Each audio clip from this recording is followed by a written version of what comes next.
Bago pa tayo dun sa batas, dun muna tayo sa anong kailangan ng transportation group. So we want to focus on the members na meron silang pabahay, meron silang magandang retirement plan, they are able to get medical assistance, meron silang insurance. So, yung mga bagay na yun, napaka-importante, dapat maramdaman ng mga driver, ng mga passenger, what they need immediately. And then from there, we will see kung anong mga batas pwede nating ibuo para sa kanila.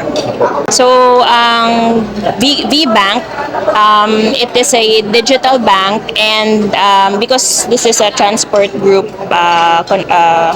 meeting, aside from modernizing mga electric jeepneys, yung actual jeepney nila, kailangan modernized din ang means of payment ng mga tao.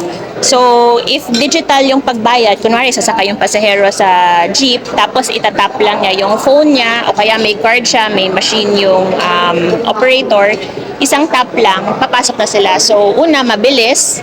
Pangalawa, yung pera nila, diretso na sa bank account ng driver or ng operator. And pangatlo, yung pera, hindi na siya cash, hindi na ng sukle, and mas mabilis din po ang pagsakay. So that way, we are modernizing not just the jeepneys, but the means of using the means of transportation ng taong bayan natin. Well, first, he is, it's not his last term. Few terms na siya na walang posisyon. And kaya sabi ko nga kanina, him as a public servant, it keeps continuing.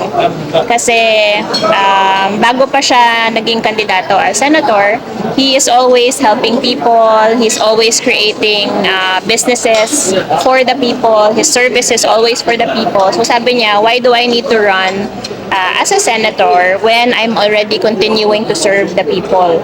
So sabi niya, he will withdraw so he can focus on mga, like ito, pag-create ng mga electric jeepney sa sobrang murang price para sa mga transportation group. And if there's anything on the legislative end, nandiyan naman kami. Me, I am a congresswoman sa party list.